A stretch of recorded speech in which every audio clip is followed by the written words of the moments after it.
स्वागत है आपका एसपी क्लासेस पे। इस क्लास में हम प्राचीन भारत के इतिहास का जो कालक्रम है उसके बारे में डिस्कस करेंगे।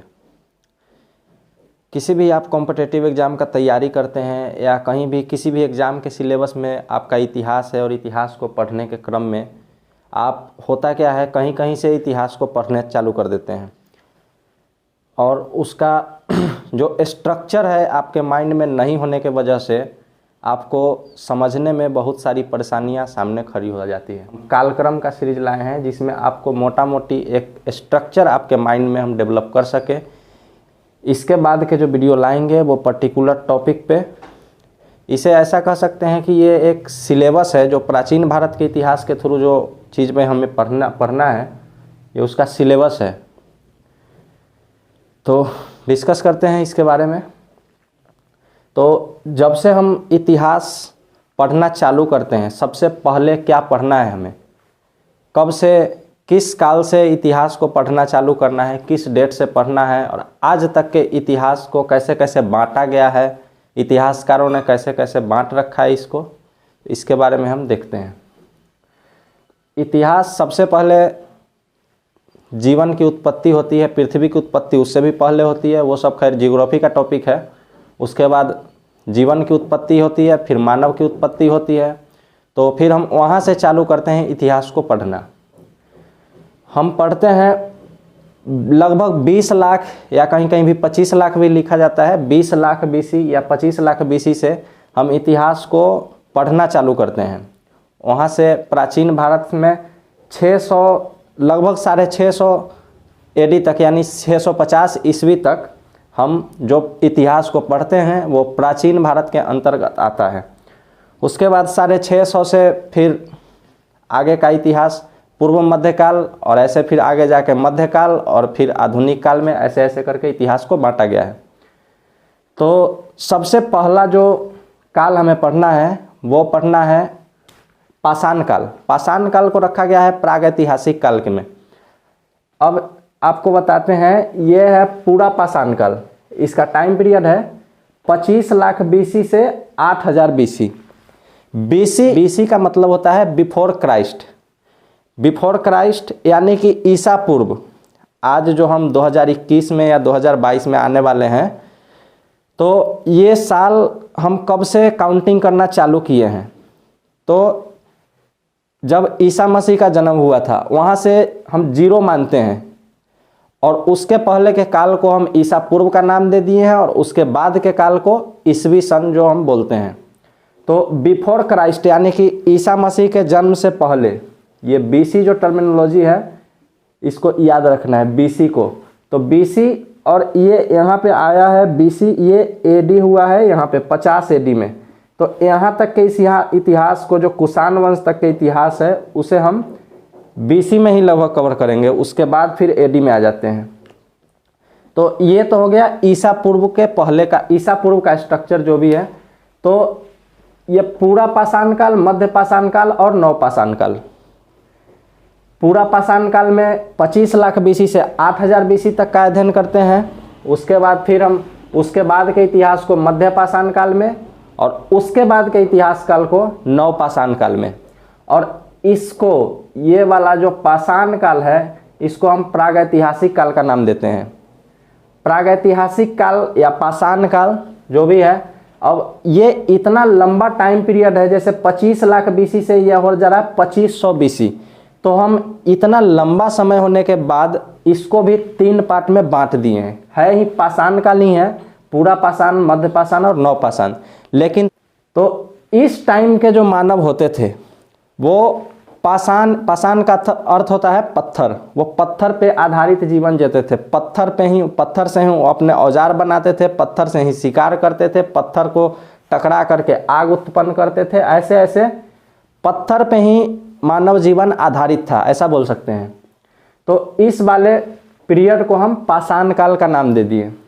इसके बाद आता है फिर आद्यैतिहासिक काल। आद्यैतिहासिक काल में पढ़ना है 2500 बीसी, जहाँ पे पाषाण काल का टाइम पीरियड ये 25 लाख बीसी से खत्म शुरू होके और 2500 बीसी पे खत्म होता है नव पाषाण काल। उसके बाद 2500 बीसी से फिर सिंधु घाटी सभ्यता पढ़ने को। सिंधु घाटी सभ्यता का टाइम पीरियड है 2500 बीसी से 1750 बीसी। सिंधु घाटी सभ्यता जो सिंधु नदी के किनारे एक सभ्यता विकसित हुई थी, 1921 में इसका खोज हुआ, दयाराम साहनी वगैरह ने इसका खोज किया है। तो इसके बारे में पढ़ना है हमें आद्य ऐतिहासिक काल में। अब प्रागैतिहासिक काल में पूरा पाषाण, मध्य पाषाण और नवपाषाण, और आद्य ऐतिहासिक काल में सिंधु घाटी सभ्यता और वैदिक संस्कृति। अब इसके अंदर अंतर क्या है? प्रागैतिहासिक काल हम उस काल को कहते हैं जिस काल में मानव जीवन न तो लिखना जानता था और न ही पढ़ना जानता था। उसके बाद आता है आद्य ऐतिहासिक काल। इस काल के मानव थोड़ा डेवलप हो चुके थे इनके अपेक्षा। तो इस काल के लोग लिखना भी जानते थे लेकिन पढ़ना नहीं जानते थे। इस काल के लोग जो लिखे हैं आज तक पढ़ा नहीं गया है। सिंधु घाटी सभ्यता का जो लिपि थी वो भाव चित्रात्मक लिपि थी। तो आद्य ऐतिहासिक काल में यहाँ तक के टर्म को कवर करते हैं। इसके बाद आता है ऐतिहासिक काल। ऐतिहासिक काल में यहाँ से जो बौद्ध धर्म 563 बीसी से यानी कि 600 बीसी के बाद का जो टाइम पीरियड है, उसके बाद बहुत सारे रचनाएं जो भी हुए हैं उसको हम पढ़ सके हैं। तो इसको हम ऐतिहासिक काल का नाम दिए हैं। ये वाला है प्राग ऐतिहासिक,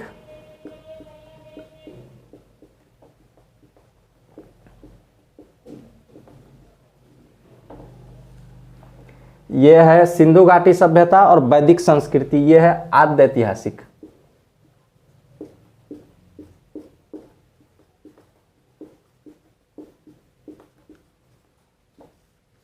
उसके बाद का जो काल है उसे हम ऐतिहासिक काल में अब तक का, सिंधु घाटी सभ्यता से, सिंधु घाटी सभ्यता के बाद वैदिक सभ्यता आई और वैदिक सभ्यता के बाद जो भी है जितने भी चीज़ हैं उसके बाद का जो पढ़ना है वैदिक संस्कृति के यानी कि 600 बीसी के बाद का जो टाइम पीरियड है उसके बाद के इतिहास को हम पढ़ेंगे, उसे हम ऐतिहासिक काल में रखे हैं। क्योंकि इसके बाद में जो भी रचनाएं हुई हैं, मानव जो भी लिखा है उसे हम पढ़ सके हैं। इस लिपि को आज तक पढ़ा नहीं गया है और इसमें तो कुछ लिखा ही नहीं गया था। तो ये तीनों टर्म भी याद रखना है। उसके बाद आते हैं बौद्ध धर्म। होता क्या है, पहले सिंधु घाटी सभ्यता के बाद वैदिक संस्कृति 1500 बीसी से 600 बीसी तक। वैदिक संस्कृति में वेदों की रचना हुई है। जो हमारे हिंदू धर्म में 4 वेद हैं, ऋग्वेद, यजुर्वेद, सामवेद और अथर्ववेद। तो 1500 बीसी से 600 बीसी, इसको भी हम 2 पार्ट में बांट के पढ़ेंगे। इसमें 1500 बीसी से 1000 बीसी तक के इतिहास को ऋग वैदिक काल कहते हैं और उसके बाद जो 1000 बीसी से 600 बीसी का इतिहास है उसे उत्तर वैदिक काल कहते हैं। तो ऋग वैदिक और उत्तर वैदिक दोनों को वैदिक संस्कृति में रखा गया है। अच्छा, अब वैदिक संस्कृति में क्या है, इसको हम आद्य ऐतिहासिक काल में क्यों रखे हैं? इसमें तो वेदों की रचना, वेद को तो हम पढ़ चुके हैं। नहीं, वेद जिस भाषा में लिखी गई है, वेद का जो मूल भाषा है वो है वैदिक संस्कृति। ये लौकिक संस्कृति जो आज वाला संस्कृति हम संस्कृत देखते हैं वो संस्कृत से बिल्कुल अलग है। अब इस वेद को पढ़कर विद्वानों ने भी अलग अलग वो दिए हैं, धारणाएं दिए हैं। तो इस वेद को पढ़ने के लिए वेदांग की रचना की गई है। 6 जो वेदांग है उसके सहारे हम इसे पढ़ पाए हैं। इसी के चलते हम इसे भी आद्य ऐतिहासिक काल में ही रखते हैं, इस कैटेगरी में जिसमें इंसान लिखा है लेकिन पढ़ा नहीं गया है। उसके बाद आता है बौद्ध धर्म। वैदिक संस्कृति में क्या थी, वर्ण व्यवस्था जो ऋग्वेद में बताया गया है, वर्ण व्यवस्था वो इतना जटिल रूप धारण कर चुका था, छुआछूत इस तरीके का इतना अंधविश्वास लोगों के अंदर बढ़ चुका था, जिसके विरुद्ध अनेक धर्म का उदय हुआ। लगभग ऐसा कहा जाता है कि 62 धर्म का उदय हुआ जिस टाइम पे, बौद्ध धर्म, जैन धर्म, बहुत सारे धर्म। लेकिन उस सब धर्म का कोई भी वो नहीं मिलता है इतिहास। ज़्यादा प्रचलित जो धर्म है वो है बौद्ध धर्म और जैन धर्म। इसके बारे में हम पढ़ेंगे। बौद्ध धर्म में 563 बीसी से लेकर के 483 बीसी तक, यानी कि गौतम बुद्ध के जन्म से और गौतम बुद्ध को जो महापरिनिर्वाण की प्राप्ति होती है वहाँ तक के इतिहास को बौद्ध धर्म में पढ़ना है।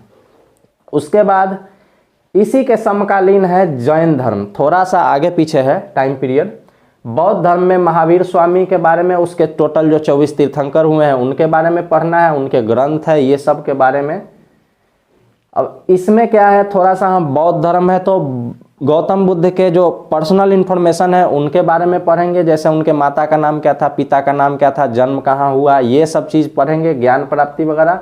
उसके बाद बौद्ध धर्म असल में है क्या, बौद्ध दर्शन क्या है, उसके बारे में पढ़ेंगे। फिर उसी के जैसे फिर हम जैन धर्म को भी कवर करेंगे।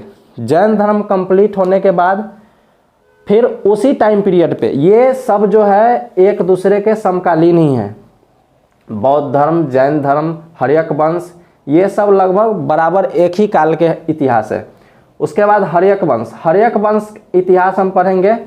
हर्यक वंश का उदय होता है, जो बिंबिसार हर्यक वंश का संस्थापक होता है। पाटलिपुत्र जो पहला राजधानी उसने गिरिब्रज यानी कि राजगिरी, जो राजगीर है वर्तमान में बिहार के राजगीर में, उसका राजधानी बनाता है हर्यक वंश का, हर्यक वंश। उसके बाद फिर शिशुनाग वंश है। शिशुनाग वंश के बाद 344 तक का इतिहास, 344 बीसी तक। उसके बाद 344 बीसी से 322 बीसी तक नंद वंश। और नंद वंश थोड़ा फेमस है। नंद वंश के समय ही सिकंदर का आक्रमण हुआ था भारत पे 326 बीसी में। 326 बीसी में सिकंदर का आक्रमण हुआ था भारत पे।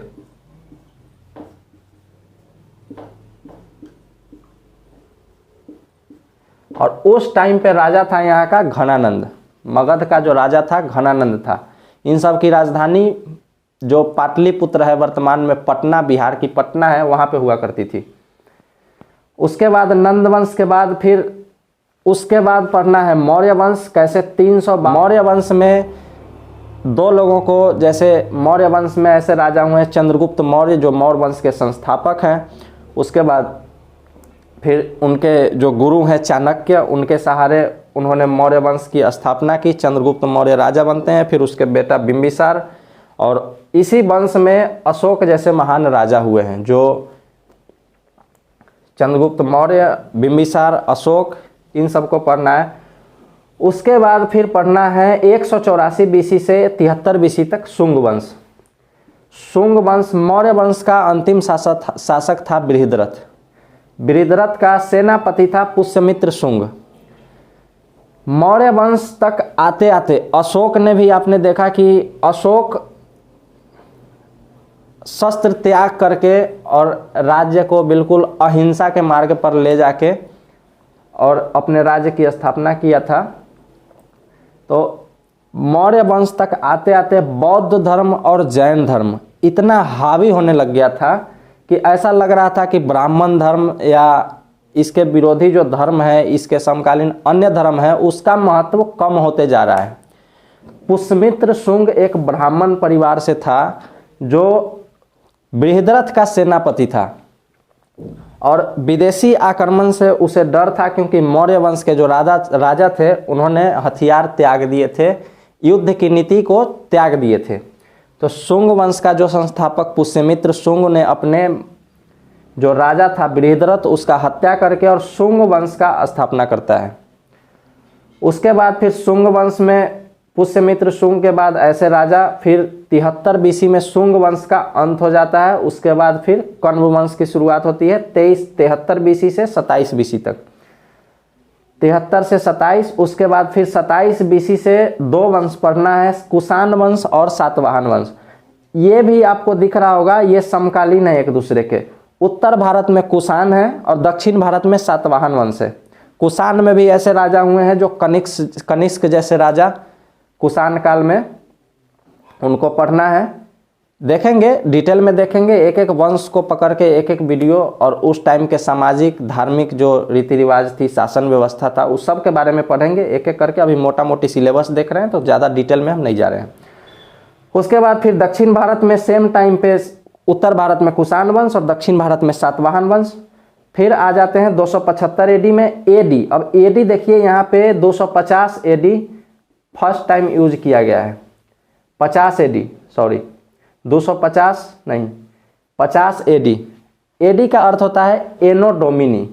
एनो डोमिनी यानी कि ईस्वी, जो 0 के बाद हमने पहले बताया था ईसा पूर्व, और ईस्वी बिफोर क्राइस्ट, ईसा मसीह के जन्म के बाद वाला टाइम एनो डोमिनी इसको बोलते हैं। तो एनो डोमिनी यहाँ से स्टार्ट होता है 50 AD से। 50 AD से सातवाहन वंश पढ़ना है। इसमें भी जो मातृसत्तात्मक समाज था ऐसा था, गौतमी पुत्र सातकर्णी जैसे राजा हैं इसमें, इनको पढ़ना है। उसके बाद फिर पढ़ेंगे 275 AD के बाद गुप्त वंश। गुप्त वंश के बाद फिर पुष्यभूति वंश 606 AD से 647 AD तक।